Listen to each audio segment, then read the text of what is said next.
Albert Einstein once said, "Everybody's a genius, but if you judge a fish by its ability to climb a tree, it will live its whole life believing that it is stupid." Ladies and gentlemen of the jury, today on trial we have modern day schooling. Glad you could come. Not only does he make fish climb trees, but also makes them climb down and do a 10-mile run. Tell me, school, are you proud of the things you've done?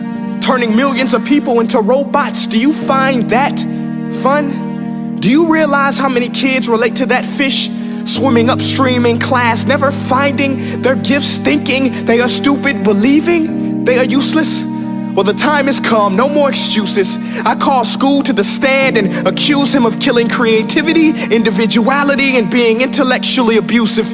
He's an ancient institution that has outlived his usage. So, Your Honor, this concludes my opening statement, and if I may present the evidence of my case, I will prove it. Proceed. Exhibit A. Here's a modern day phone. Recognize it? Here's a phone from 150 years ago. Big difference, right? Stay with me. Here's a car from today, and here's a car from 150 years ago. Big difference, right? Well, get this. Here's a classroom of today, and here's a class we used 150 years ago. Now, ain't that a shame? In literally more than a century, nothing has changed. Yet you claim to prepare students for the future? But with evidence like that, I must ask, do you prepare students for the future or the past? I did a background check on you and let the record show that you were made to train people to work in factories, which explains why you put students in straight rows, nice and neat, tell them sit still, raise your hand if you want to speak, give them a short break to eat, and for 8 hours a day, tell them what to think. Oh, and make them compete to get an A letter which determines product quality, hence grade A of meat. I get it. Back then, times were different. We all have a past. I myself am no Gandhi. But today, we don't need to make robot zombies. The world has progressed. And now we need people who think creatively, innovatively, critically, independently, with the ability to connect. See, every scientist will tell you that no two brains are the same. And every parent with 2 or more children will confirm that claim. So please explain why you treat students like cookie cutter frames or snapback hats, giving them this one-size-fits-all crap. Watch your language. Sorry, Your Honor, but if a doctor prescribed the exact same medicine to all of his patients, the results will be tragic. So many people would get sick, yet when it comes to school, this is exactly what happens, this educational malpractice, where one teacher stands in front of 20 kids, each one having different strengths, different needs, different gifts, different dreams, and you teach the same thing the same way? That's horrific. Ladies and gentlemen, the defendant should not be acquitted. This may be one of the worst criminal offenses ever to be committed. And let's mention the way you treat your employees. Objection. Overruled. I want to hear this. It's a shame. I mean, teachers have the most important job on the planet, yet they're underpaid? No wonder so many students are short-changed. Let's be honest, teachers should earn just as much as doctors, because a doctor can do heart surgery and save the life of a kid, but a great teacher can reach the heart of that kid and allow him to truly live. See, teachers are heroes that often get blamed, but they're not the problem.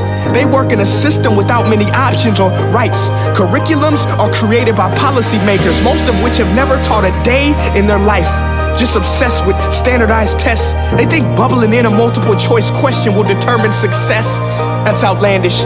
In fact, these tests are too cruel to be used and should be abandoned, but don't take my word for it. Take Frederick J. Kelly, the man who invented standardized testing, who said, and I quote, "These tests are too cruel to be used and should be abandoned." Ladies and gentlemen of the jury, if we continue down this road, the results will be lethal. I don't have much faith in school, but I do have faith in people. And if we can customize healthcare, cars, and Facebook pages, then it is our duty to do the same for education, to upgrade it, change it, do away with school spirit, because that's useless. Unless we're working to bring the spirit out of each and every student, that should be our task. No more Common Core. Instead, let's reach the core of every heart in every class. Sure, math is important, but no more than art or dance. Let's give every gift an equal chance. I know this sounds like a dream, but countries like Finland are doing impressive things. They have shorter school days. Teachers make a decent wage. Homework is non-existent, and they focus on collaboration instead of competition. But here's the kicker, boys and girls. Their educational system outperforms every other country in the world. Other places like Singapore are succeeding rapidly. Schools like Montessori, programs like Khan Academy, there is no single solution. But let's get moving, because while students may be 20% of our population, they are 100% of our future. So let's attend to their dreams, and there's no telling what we can achieve. This is a world in which I believe, a world where fish are no longer forced to climb trees. I'll rest my case.